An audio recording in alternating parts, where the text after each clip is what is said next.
Joining us now for World Brief and a review of some of the headlines of today's newspapers from around the world is Adefemi Akinsanya. Good morning, Adefemi. Where are you? Oh, you are in Abeokuta. Okay. Good morning. Yes. You made it. Yes. I'm in Abeokuta. Okay. We did. We made it. We came down here for the closing ceremony of the Gateway Games, and it was excellent. I'm waiting till I finish this segment, then I'm going to start uploading my stories onto my Instagram. It was an excellent evening. We were able to see so many different athletes. A huge congratulations to Delta State, which topped the league table when it comes to the number of gold medals. And I know that Aaron will fill you in on what happened, but we had a wonderful night last night. Essentially, being able to see here, come to Abeokuta and see the closure of these games. It was also the 65th birthday of Governor Prince Dapo Abiodun yesterday. So it was just a wonderful celebration, really, really great time. But let me tell you what is happening around the world. Firstly, let's start with the Middle East. The United States has brokered some form of a peace proposal. Essentially, it is a ceasefire and a hostage deal proposal for now. And as it stands, it has been met with mixed reactions. Now, if we take a look at what the US is proposing, first and foremost, what they want, and this is obviously a deal between Israel and Hamas, what they want is for Hamas to hand over 10 living hostages and the bodies of 18 dead hostages, and in exchange they will receive 60-day truce, no fighting for 60 days. Now, on its face, you do have Hamas say that this is not a proposal that addresses the need for lasting peace. They do believe that it caters too much to Israel's demands and not enough to what they want. So in response, Hamas have released these proposals in terms of what they would like to see. So firstly, what they do want to see in terms of a deal from their side is essentially they want assurances that after this 60-day truce, fighting will not resume. They're in the interest of total peace now and an end to this fighting. So firstly, they want no fighting to resume after the 60-day truce, and then they want humanitarian assistance through official United Nations channels. And finally, they want the IDF, that's the Israeli Defense Forces, to pull back to their positions from March 2nd. Now, if you remember the previous ceasefire that came into effect earlier this year, it meant that Israel had to pull all the way back. But since the 18th of March, Israel has completely moved back into its original positions, moved further into Palestinian territories, further into Gaza, and have also, as we know, have unleashed a huge blockade, a total blockade of Gaza, which has meant that next to no food, no medical assistance, no humanitarian assistance that has been able to make its way through to address the need on the ground. It is truly a harrowing situation when we look at, first and foremost, just the hunger befalling the children of Gaza, the women of Gaza, and of course, every civilian in the territory. So very, very strong situation happening there. And then to that same effect, the Palestinian envoy to the United Nations, Riyad Mansour, broke down in tears while he was addressing the United Nations, talking specifically about this humanitarian crisis on the ground. Let's take a listen to what he had to say. Dozens of children are dying of starvation. This is unbearable. How could anyone tolerate this horror?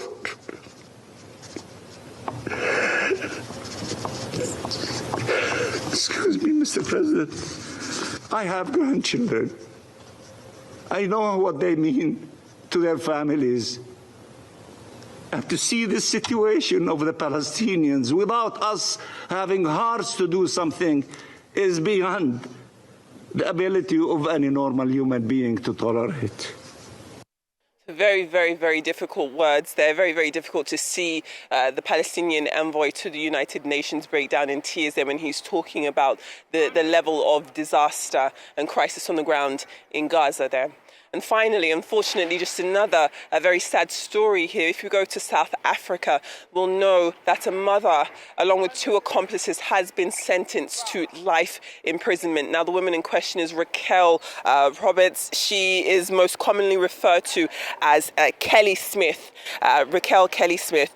And she, alongside 2 accomplices, one of whom is believed to be her boyfriend, have been sentenced to life imprisonment with a 10-year sentence for kidnapping in the case of her own daughter, 6-year-old Jocelyn Smith. Now, it is believed that the young girl may have been sold into slavery, or even, according to some local reports, sold to a native doctor for use of her fair skin and her fair eyes. Just a terrible situation start to finish. What we are seeing here is that since a year ago, more than a year ago, when young Jocelyn went missing, she has not been found ever since, not her alive nor any type of remains. It is unclear what the status of Jocelyn is now, but it is believed that her mother and 2 accomplices were responsible for her disappearing and believed death at this point. So, as I said, a very, very sad situation. It is believed that the woman in question was someone who was heavily addicted to drugs at the time of the crime,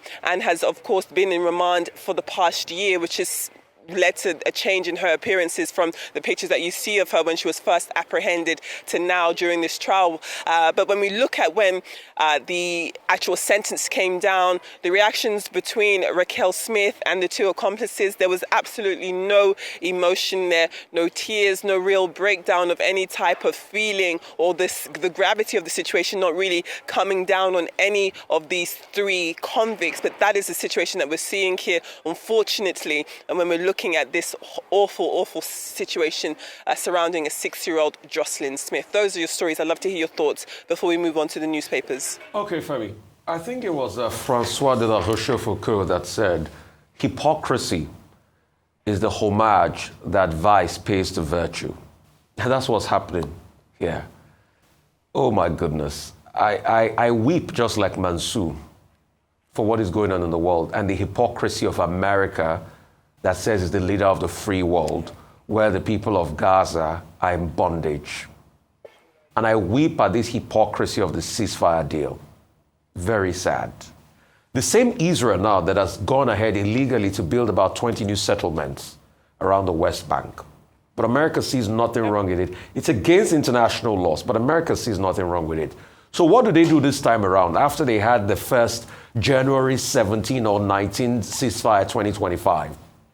This time, Trump has sent Steve Witkoff to go and organize a deal so that they stop the shooting for a bit, they get more hostages out, and the next thing they go out there and kill the people of Gaza like no man's business.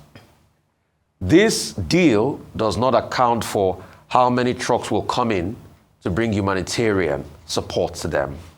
Just only a couple of days ago, over 1 million people were pushed to gather around the camp to scamper for food, and they were shot dead. And America doesn't see all of this. Netanyahu, with his right-wing group, all he's concerned about is a little pause, get 10 living hostages out so that he will look good in the face of the Israeli people, and afterwards it will continue. Like you're saying there, assurances fighting will not resume after 60 days. They are not ready to give those assurances. IDF will not pull back to the March 2nd positions. They will be the first to violate it. Once they get those people out there, they will start killing the people of Gaza again. You know why? Because Gaza has nobody to fight for them. Because America is the world power. They hold the ace, and over the years, they've emboldened Israel with a lot of weapons. And that's why people like Ehud Olmert are speaking up against the carnage Israel is doing, and Netanyahu with his right-wing supporters. Francois de la Rochefoucauld repeats, hypocrisy is the homage that vice pays to virtue. This same Israel that everybody condemned Auschwitz for in the 40s has now turned Gaza into something worse than Auschwitz. All right, I'll focus on the South African story very quickly, which is just, gosh, what a disgusting I don't have the words to describe what it is. Shocking true crime story. I've been following the trial for almost a year now. And to just think that a mother can sell her child for as little as just under, it should be about $300 that she sold little 6-year-old Jocelyn Smith for. What did she sell her for? She sold her to a traditional healer. It's called a Sangoma in South Africa. Here in Nigeria, we might call it a Babalao. She sold her child because somebody who claims to be able to do voodoo or witchcraft or whatever you want to call it said that her skin and her eyes would be useful for whatever rituals they wanted to do. Now, what breaks my heart is that she committed this crime with her boyfriend. She committed this crime with her friend. And her friend, Steve, who is one of those who has been convicted and now sentenced, was actually the person who handed over the child to the Matlama, I think the man who bought the child. And eyewitnesses who, thank God, were very forthcoming, came forward and said that we heard her saying, "Uncle Stevie, please don't leave me with this man." It's such a heartbreaking case. But what does it highlight? It highlights what the South African delegation were trying to highlight in the Oval Office, which is that South Africa has a crime problem. This happened in the Western Cape, which is the headquarters of crime, unfortunately, in South Africa. So while the world is trying to pander to a genocide issue, what's happening in South Africa is crime. And we need to figure out how to overcome the legacy of that violent apartheid era, because this is what history does. Its trauma, its side effects, its consequences show up in violent crimes like this. I hope they find Jocelyn Smith, and I hope her mother rots in hell, well, not in hell, in prison, excuse me. Well, 3 quick points. Your presence in Abeokuta is fitting confirmation that indeed Ogun State has gone international. You are a Rice News international correspondent, and you had to go to Abeokuta yesterday to be on the ground to report this issue, showing that the gateway state is truly international, the gateway to Nigeria. And congratulations, of course, apart from the fact that you are from Ogun State also, so you have a personal reason to congratulate the people of Ogun State on what was a successful hosting of over 10,000 athletes, the handing over of over 200 medals, and Delta State, instructively, won 332 medals. 9th time they're winning, 5th time consecutively, and Governor Dapo Abiodun did well in hosting. We thank the local organizing committee, the national organizing committee, and everyone who made a huge success of this, and all the Ogun State icons, from President Obasanjo to Professor Wole Soyinka and Chief Segun Odegbami, who supported Governor Dapo Abiodun to make this a success. I was to come to the dinner yesterday, but look, I thought I would have to be on the morning show, so I had to let that pass. Now, quickly, the issue about Hamas and Israel. Now, the ceasefire ended on March 18. After the ceasefire, 2 months ended, Israel began a new offensive. Israel is asking for 58 hostages who are still, in the custody of Hamas. 27 of them have died, but they say they want the people back. Now, that's the main issue. Hostages, that's what Netanyahu is talking about. But Hamas is saying they want the war to end. That's the difference. Now, the United States says, oh, the ceasefire, done by Steve Witkoff is supported by by Israel. But that Hamas is the party proving difficult. Hamas just wants the war to end. That's the main issue here.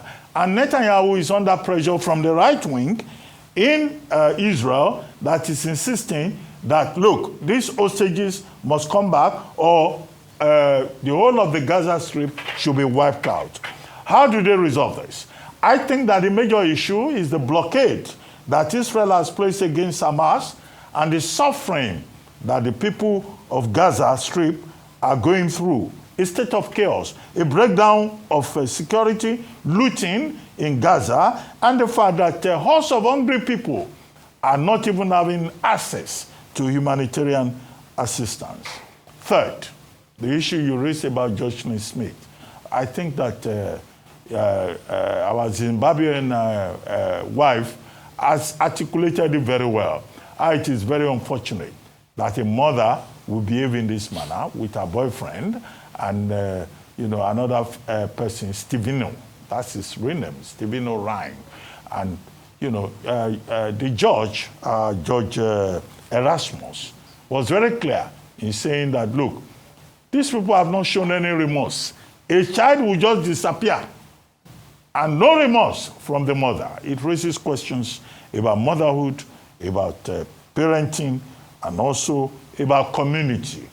And it's just as well that the community members in that society were in court, and they also said that this is horrendous, baffling, condemnable, unacceptable. Well, thank you. Thank you all for your wonderful submissions, as always, to the World Brief. Let's go to the newspapers now. Let's start with This Day. And this morning, This Day does lead with some news out of, our oil industry. We do know that French oil major Total Energies has agreed to sell its 12.5% stake in the Bonga oil field in offshore Nigeria to Shell, which is the field's operator, for $510 million. The deal will bring Shell's stake in Bonga to 67.5% and shows its continued interest in producing oil offshore Nigeria after selling its spill-plagued Nigerian onshore assets to Renaissance, which is a consortium of 4 local companies and an international energy group.